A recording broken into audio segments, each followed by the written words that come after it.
Do you know that in Kuala Lumpur, the average distance between malls is only 4.71 km, which means less than 5 km. You turn left, turn right, wherever you go, you are never far from a mall. And that's what makes KL interesting and fun. But here's the thing, while having a mall everywhere sounds cool, actually the truth is, many of these malls are dying or even struggling to survive. And that could be a big problem, because while you think malls are gonna give you convenience or even help you to increase your property price, well, when you're living near the wrong mall, it could really mess things up. So that's why in this video, we are gonna talk about why more malls doesn't always mean better property value, and how dying malls can make your investment and neighborhood at risk. And what can you do to protect your money and your lifestyle? Stick around, because I promise by the end of this, you might look at malls in a totally different way.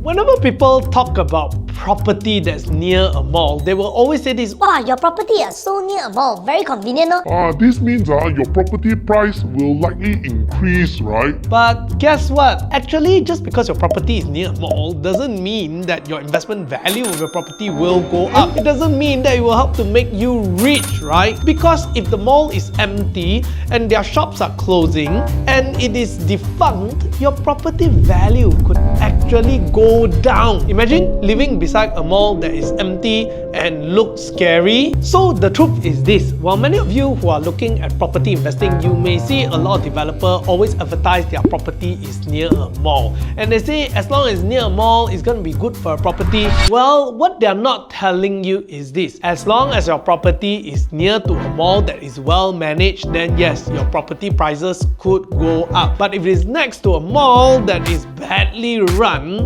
it could actually be a bad thing for your property as well.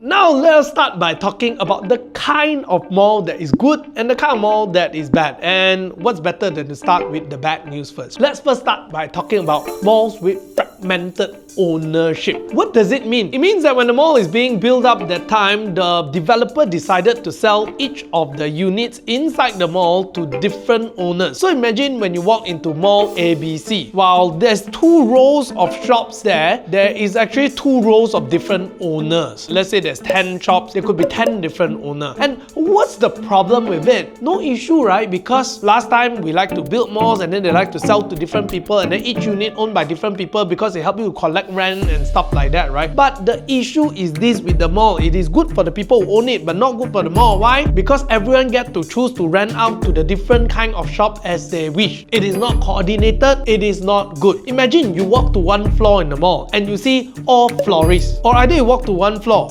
suddenly you see florist, food shop, and then after that you see game shop. Not very coordinated, right? All the malls that we can really enjoy generally is very well coordinated one. Where got what kind of shop and so on, so that it encourages the food flow to flow from here to there, that kind of thing. So you think about a place like, let's say, One Utama, right? You will notice that most of the food area are downstairs, and then the upstairs are more the atas area and stuff like that, right? So different wing, you will have different kind of anchor tenant. You see one end got village grocer, the other end got Paksan. This kind of stuff, right? But if let's say it's fragmented ownership, everyone make their own decision. You cannot control them. Think about it. It's kind of like a school with no headmaster, no discipline. So everything will just fall apart. In short, bad planning. Very often malls like this have very inconsistent maintenance. Some part of the mall can be cleaner, and some part of the mall can look like they've been ignored for years because everyone owns different shop, people take care of their own corridor, right? Another challenge of malls like this is fragmented operation. Because everyone owns a different shop, it is very hard to actually have a coordinated marketing and management strategy. Imagine if, let's say, you want to invite lion dance so that you can bring people and bring crowd into your malls, but some tenants say, I want to pay for the lion dance, some tenants say, I don't want to pay for the lion dance. At the end of the day, it's never going to happen. Very often we see malls like this very hard to survive, because when these malls start to get empty, right, the owners will get desperate and they want to bring in tenants, but there's no good tenants. And because you live nearby it, and now suddenly the place become a popular place for, say, massage parlor, how do you think that will affect your property price, which is just nearby? So let me give you some examples of this struggling mall. Now let's start with one. The one that's very famous in Cheras one. Some of you may see before, very near LRT station. That mall very long already. When it opened that time, attracted a lot of visitors from Cheras lah, Kajang lah, and everything all. But along the days, right, it became more and more quiet as there are more and more competition. So nowadays it became very, very empty. Not many people want to rent. There are only a few shops there. So not great lah, not great, huh? The second example is one more in near Sedang area, right? This one there last time near this very nice Wonderland one. Also used to be very popular, but after a while, also not many people anymore. People don't go there shopping these days. Yeah, there are some students who hang out there because there are some university nearby. But other than that, most of the people go there because of exhibition. Not great, not great. Now, one more. This one in Ara Damansara used to be very popular, some open concept mall. They talk about it as like, it could be the next Singapore kind of driven style kind of mall, right? And then you kind of bring up some of the properties there at first, but later, tahu orang juga. Nowadays, people don't even hear of it. And people who know that place is because they go there and play pickleball. So quite sad lah, although we have many more nearby, but not many malls can survive. So this mall shows us that even when you invest near a mall, right, it may not be a good idea, because if that mall is being abandoned and not well managed, end of the day, your property cannot realize its full potential one. I can imagine if those malls were well managed, maybe the property prices surrounding the area would go up a little bit more at least. And I can totally understand why, because imagine when you walk out of your house, you see a place that looks like it's abandoned and squatterish, dirty, not well managed. It's not a good sight, right? Most people won't really want to live in a place like that.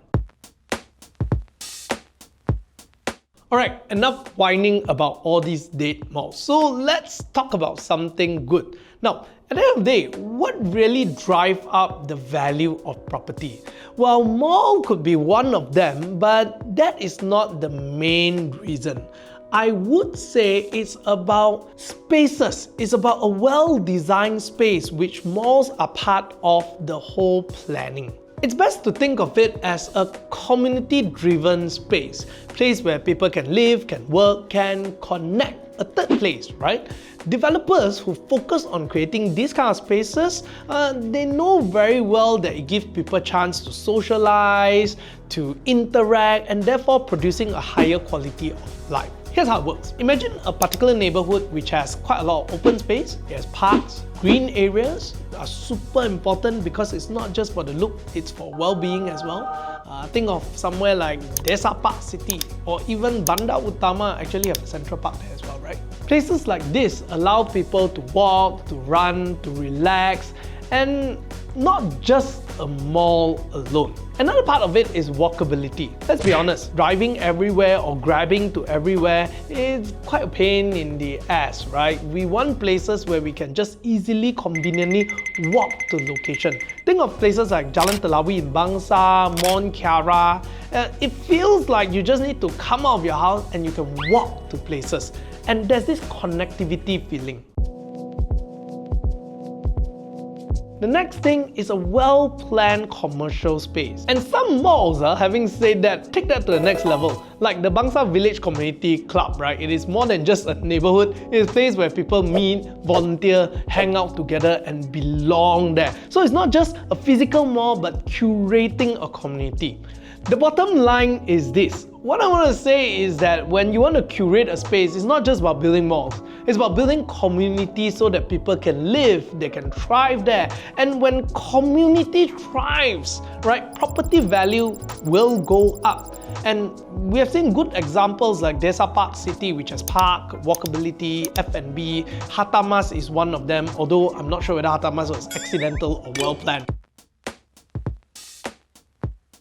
So, what can we learn here? Well, if next time you see a developer advertising that their property is near a mall, the first question to ask is this: what kind of mall? Is it just a mall or a well-managed mall in certain space, right? That can encourage community building. Avoid malls with fragmented ownership, right? Why? Because it is probably one of the hardest to manage kind of mall. So don't just fall into the near the mall property kind of talk lah, okay? Yeah. And if you're a small business owner thinking about starting a business, you want to rent a lease in a mall, well, go and check out the mall first. Don't just simply rent because you think that it is a mall near a neighborhood, because if the mall is not well planned, you can forget about people coming into the mall. Your business may not do very well if you're depending on footfall. So to put it in short, it's just this: don't fall for marketing hype.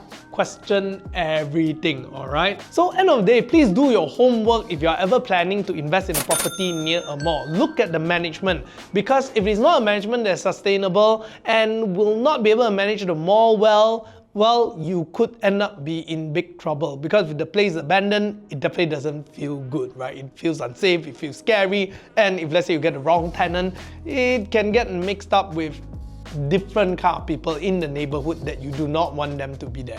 Secondly, even if the mall is being well managed, you may want to evaluate the tenant mix, because it can give you a lot of information about the neighborhood. For example, if a mall has a village grocer there, it tells you a lot about the demographic. If the mall has an NSK there, it also tells you a lot about the demographic there. And all this information will become somewhat data points for you to see whether is this property worth investing in as well. Now, at the end of the day, I would say that mall is not the only thing that I will evaluate when I want to buy a property, although it's one of it. There are many other factors such as transportation, road access, and so on.